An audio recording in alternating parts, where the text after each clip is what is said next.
Lawmakers are returning to Capitol Hill following a 2-week recess, and one of their top items is to discuss the president's infrastructure package. A small group of Democrats and Republicans are set to meet with President Biden and Vice President Harris on the proposal this afternoon. And while the White House has signaled an openness to strike a bipartisan agreement, they could possibly pass it with just Democratic support. So Nancy Cordes is following the latest from the White House and is joining us. So first off, Nancy, which lawmakers, who's expected to be involved in this meeting, and is the president open to compromise if it means getting bipartisan support and being able to move forward with this massive package? He says that he is, Anne-Marie, but if past is prologue and we look at what took place during the negotiations over the stimulus package, he's willing to compromise to a point. And if the gulf is just too wide, well, when it came to the last round of spending, he essentially walked away and said, I'll do this with Democrats because it's not possible to bridge this divide. He's sitting down with a sort of eclectic group today. It's 4 Democrats, 4 Republicans, but it's not sort of the typical players that you'd expect to see in a bipartisan negotiation where you had kind of the centrists, the moderates, who like to get together and work together to do deals.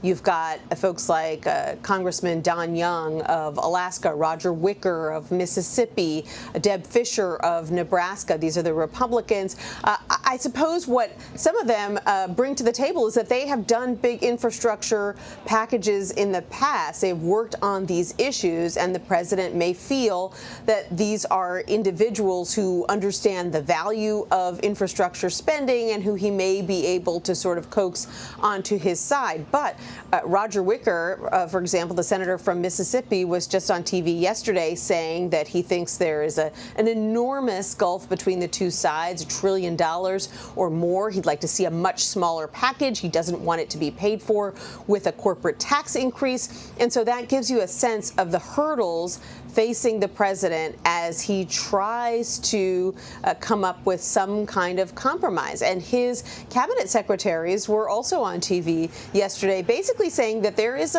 a window of about a month and a half for bipartisanship here while this legislation is being crafted. They said the president wants to see significant progress by Memorial Day, which is a signal that if he doesn't feel within that window that that there is some kind of consensus that's forming with Republicans, then he may very well try to go it alone with Democrats the way he did the last time.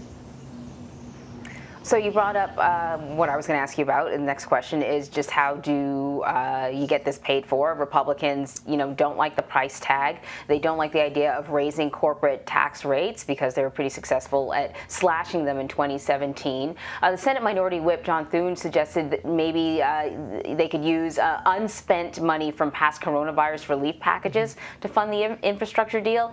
Is that a possibility? Is that something the White House might consider?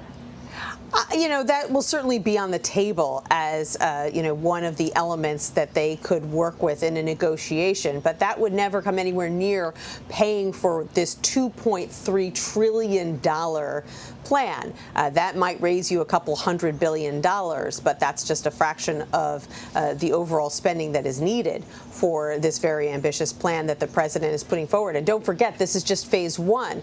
Within the next few weeks, the White House says that he's going to unveil phase 2, which is all about human infrastructure, they say, and jobs and child care, paid leave and that kind of thing. And that's another potentially $2 trillion piece of this puzzle. So yes, there are some unspent funds that the White House would probably argue initially should go towards COVID relief. We're not out of the woods yet. There are a lot of schools, they'll argue, that still need to be retrofitted to house kids safely during a pandemic.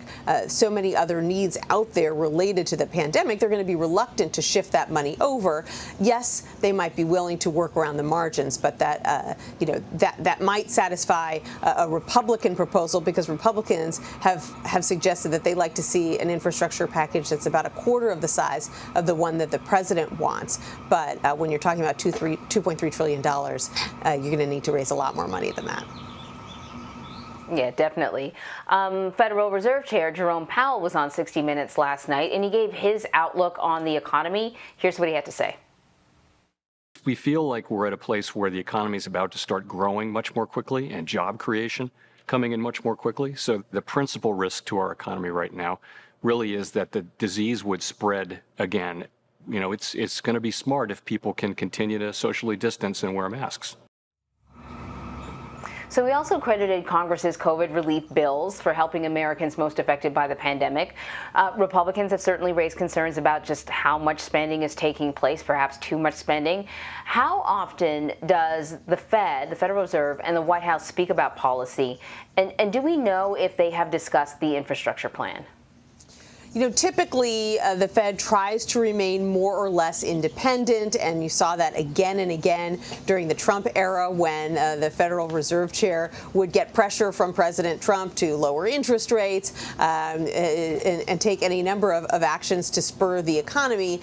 And the Fed would really push back on that and say, no, we're going to do what we think is right for the economy, and we are sort of outside the realm of politics. But this Fed chair at the same time has been very outspoken about the fact that a big surge of spending, of stimulus, is what this economy has needed over the past year and a half to deal with the fact that so many parts of the economy are shut down. And he has argued repeatedly, he's made it very clear that he believes that the only way to mitigate the harm done to this economy in the long term is to put as much money into the economy as possible so that people are spending, so that we're not in such a deep hole when we come out of the pandemic. So, you know, those conversations do take place, but I think that this White House is pretty clear on where Jerome Powell stands. He was pretty careful not to weigh in on the prospects of an infrastructure package, how large it should be. That's a type of thing that you know, typically Fed chairs would try to steer clear of the partisan wrangling, but he has made no bones about the fact that you know, that he does side with Democrats in this ongoing debate over COVID relief spending and stimulus, that it's better to go big than go small. Nancy Cordes, thank you very much. You're welcome.